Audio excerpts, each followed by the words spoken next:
Welcome. Today we're going to talk about your consumer rights, which sounds very nice, but really, what are consumer rights?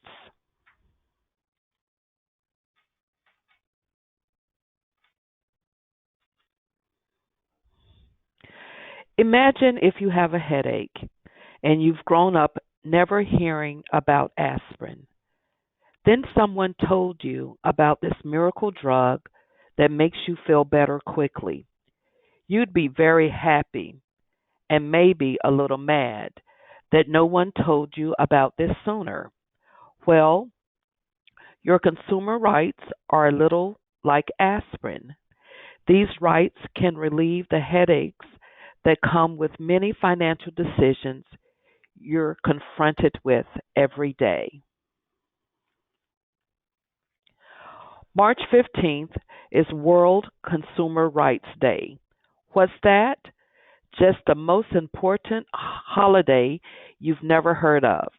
It's been around since 1983, but the date is tied to March 15th, 1962, when President John F. Kennedy addressed Congress specifically about consumer rights, which was a first.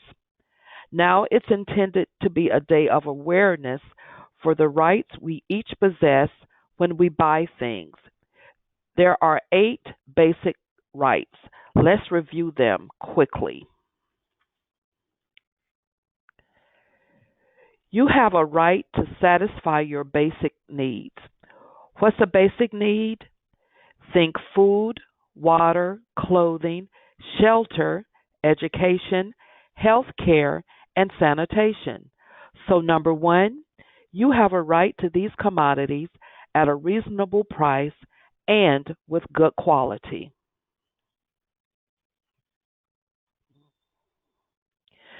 You also have the right, embodied in many laws, not to get cheated or ripped off. Those are actual crimes. The right to redress means that as a result of being promised a product or service, it needs to be delivered to you and it can't be woefully substandard. Redress is just a short way of saying you have the ability to be heard and get satisfaction. This is the right to be smart.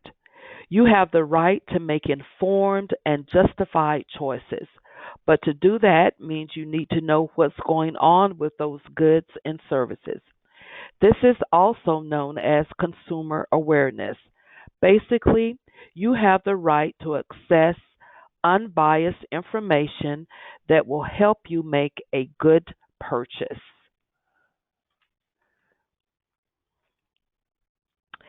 This right ensures you can live and work in an environment that's healthy and non threatening.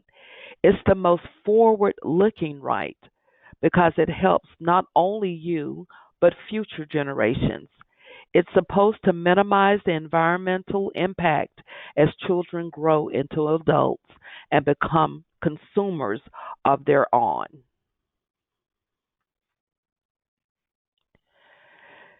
This right is so important. The federal government created an entire agency to deal with it. The Consumer Product Safety Commission protects you against goods and services that are hazardous to your health and your life. The CPSC sets safety and performance standards for goods and services, then requires them to be tested and, if necessary, have warning labels.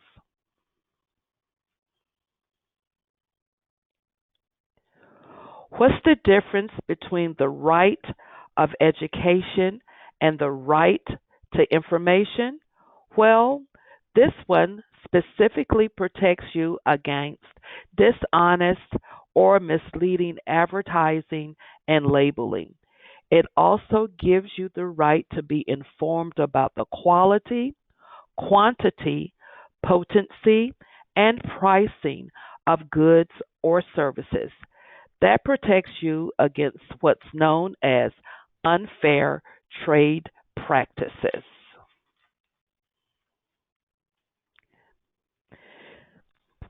This is the easiest right to understand because it's all in the name.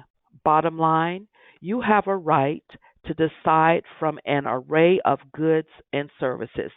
This isn't a communist country where only one kind of cheese is on sale. This right is often confused with the right to redress. What's the difference?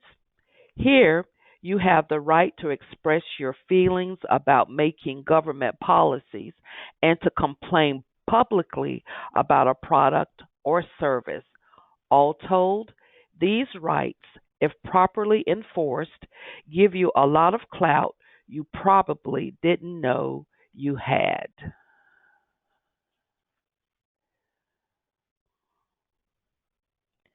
The rights we just mentioned wouldn't be worth much if the law didn't back them up in some way.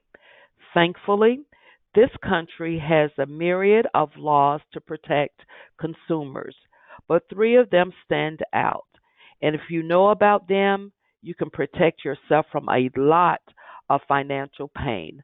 Let's quickly review those now. The Fair Credit Reporting Act is a wonderful law that has everything to do with your credit report. These days, many Americans are aware of the importance of these reports, which determines your credit score, which in turn determines what the interest rate on your loans will be, or even if you will get the loan. The FCRA offers several key protections.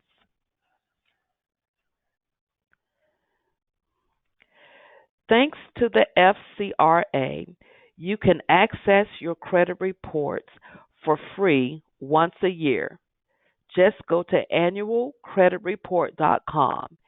If you find a mistake on your credit report, the credit bureaus, Equifax, Experian, and TransUnion are required by law to promptly investigate your claim.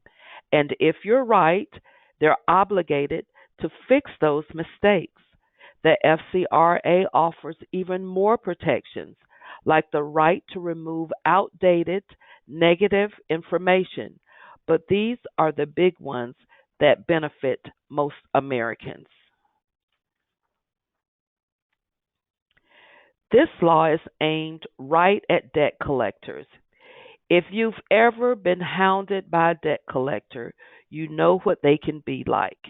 The FDCPA bans debt collectors from using abusive or deceptive tactics to get you to pay off a debt, like a mortgage, auto loan, medical bill, or credit card balance.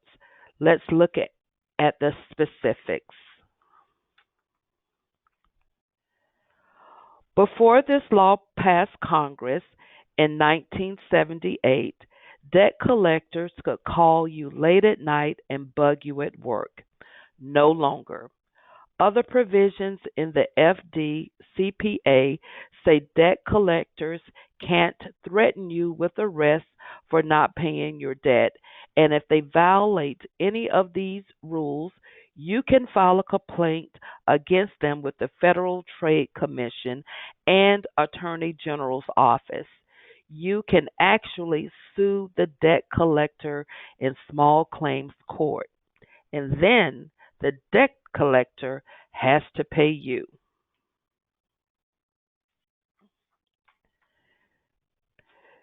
This is the newest law on our short list. It passed in 2009 and regulates credit card companies in much the same way the FDCPA regulates debt collectors. It stops any abusive or deceptive practices by the folks that issue you credit cards, and it's made quite a difference in just over a decade. Let's take a look. Before the Credit Card Act, unscrupulous credit card companies would send your statement with only a few days before the bill was due.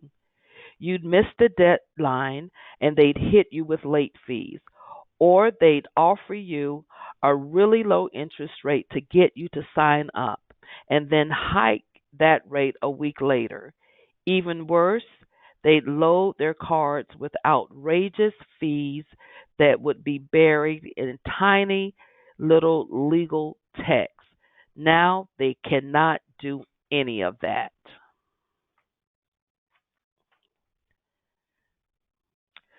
We chose three major consumer protection laws to review today, but there are so many more. We could spend a couple of hours going over all of them with you, so we'll just mention a couple really quickly. First, there's the Telephone Consumer Protection Act, or TCPA. You've heard of the Do Not Call list. This is the law that made that possible. Of course, spam calls are still a huge problem, as so expect more legislation down the road.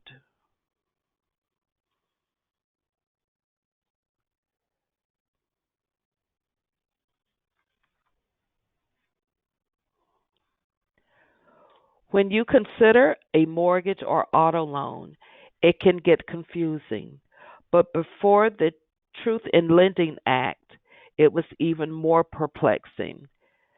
TILA requires lenders to give you clear, concise information on just what you'll pay over the lifetime of the loan, and it must be standardized so you can easily compare offers between lenders.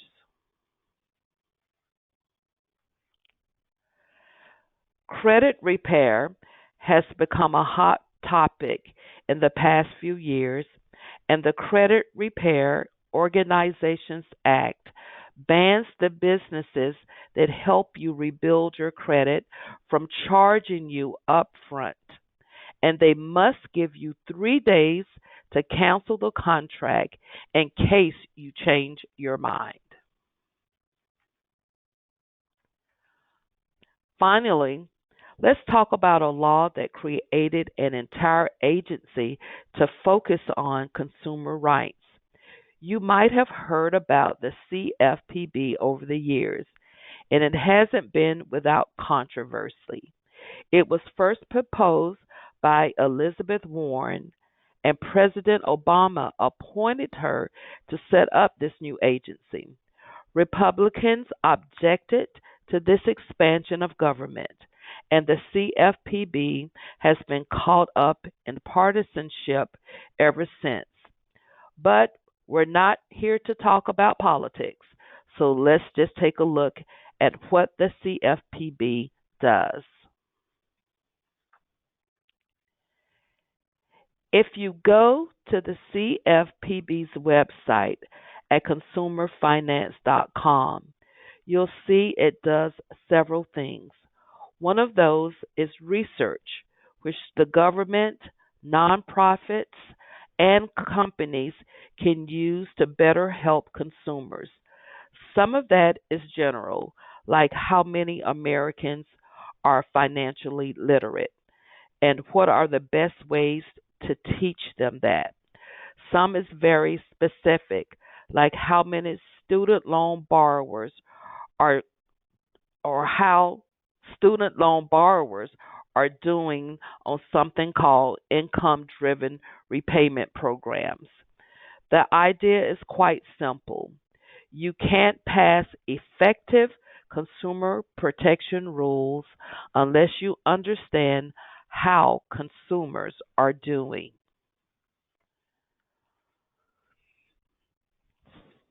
The CFPB has two powerful tools at its disposal, and the Consumer Complaint Database is one of them. What is it? Imagine Yelp on steroids. You can file a complaint against mortgages, bank accounts, student loans, auto loans, and credit reporting. The CFPB asks the company you complained about to respond. Because it's a federal agency, the CFPB claims 97% of complaints get timely responses from companies. Even better, you can review the CFPB's complaint database and check out what's there before you do business with lenders. There are tens of thousands to peruse.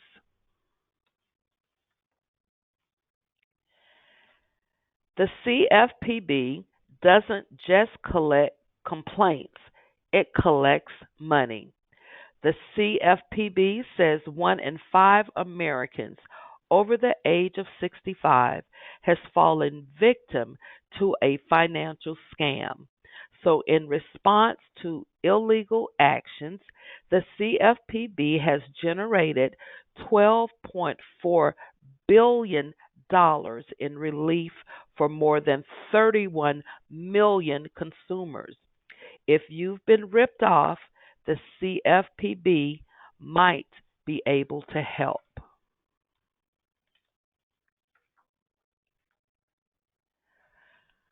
Not only are there laws and agencies to protect you, nonprofits like Consolidated Credit can help you too.